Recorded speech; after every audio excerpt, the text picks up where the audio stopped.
Hello everyone, good evening from anywhere you're watching me from.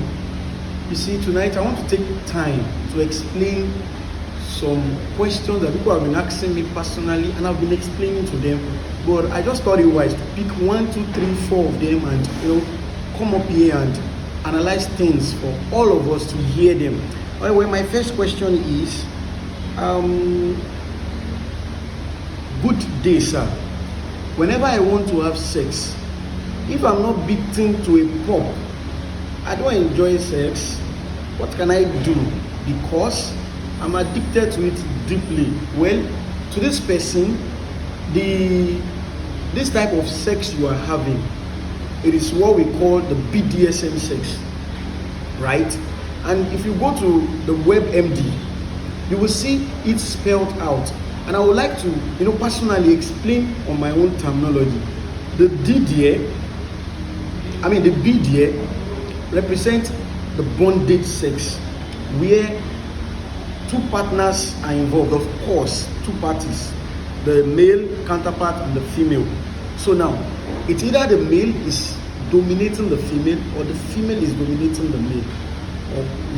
In bondage sex, this the process where a male is maybe tied up or a female is tied up, and at the process of having sex, there's beating, there's slapping, there's all sort of things happening just for pleasure to be derived.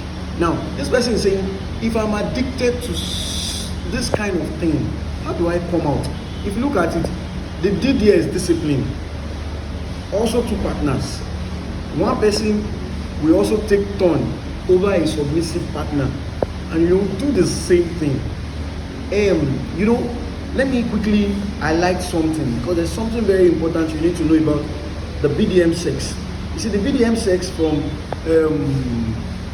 bondage to discipline, then to dominance and submission. Submission is the point where a partner shows complete obedience to the controlling partner or the dominant partner, and he does or she does as he or she wishes. That's what I've been saying. So now here at the end we have the sadism and the masochism. Yes, the sadism and the masochism. Now, if you look at the sadism, there's something peculiar about them, because there's something so peculiar about them, and mostly, hold on please. If you look at the sadism, you see they involve, it's a process whereby it involves pleasure that, like in a particular way in the sense that when two partners are involved, sadism is not a process whereby somebody is held up in a particular form or way, and there is inflicting of pain on that person. So they will now be inflicting pain on that person while having sexual intercourse. So we call that sadism, right? So if that's a situation where such a person finds his or herself, if that pain is not there, then the pleasure will not be achieved. Or the process where you receive that pain is masochism. Now, if sadism and masochism does not meet up, then it means pleasure will be the pleasure will be depleting. So therefore, it's either physical or emotional form. The two must measure up, right?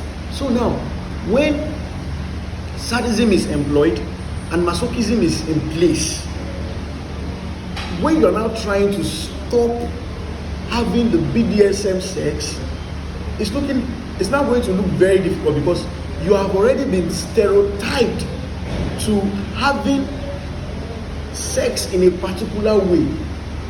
And if you are not having it in that particular way, of course you are not enjoying it. Don't forget, we have so many types of sex. which is, we call them sex positions.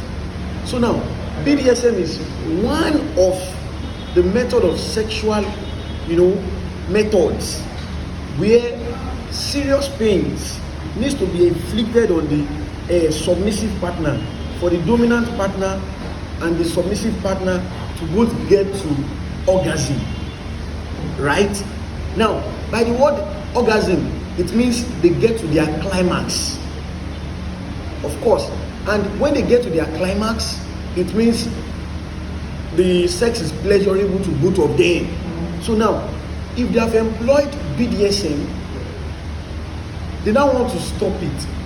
Now, it's just like when somebody is addicted to smoking and you want to stop it, there may be some kind of health side effect that you experience. Like now, you experience that sometimes there is shaking when you want to stop it. That's for smoking. Shaking, the hunger for it is intense. When you pass somebody that smokes, you are not yourself. Now, so is it to someone who is practicing BDSM. When you see anything that just strike the chord of sexual appetite within you, you are no longer yourself. Everything about you, it's uncontrollable because you have it in your mind that you are trying to stop it. It's like that because you really want to stop it. And if you really want to stop it, I'm going to tell you about 21 approach. Yeah, now 21 approach is figured out from a chicken and an egg.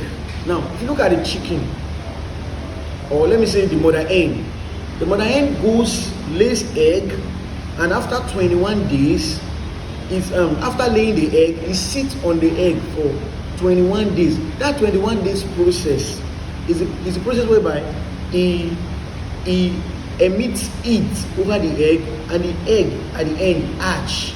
Now, medically speaking, psychologically speaking, mental wise speaking, it is said that anything you stop doing or you do continuously for 21 days can be a part of you till you die. So is it. Anything you stop doing for complete 21 days, yes, can also leave the better part of you forever. So I'm going to give you this method. This is just one of so many approaches to apply to this. You don't want BDSM method of sex, you can abstain from it. And if you abstain, be ready that you are ready to abstain. Then apply 21 days approach. How do you do it? Take your book or your marker. After 24 hours, go to the board, just tick one. The next day, tick another one. The third day, tick another one. It means you are ticking one. Then after 21 days, you are counting. It is 21 days. You know within you that it's a part of you that you've stopped it already. Listen, the hunger for it will come. When you don't have normal kind of sex that normal people have, you will now see that it's taking you time to adjust. That's the side effect. It's going to take you time. You may not really feel what you feel when you have BDSM. It's like you are not addicted to pains.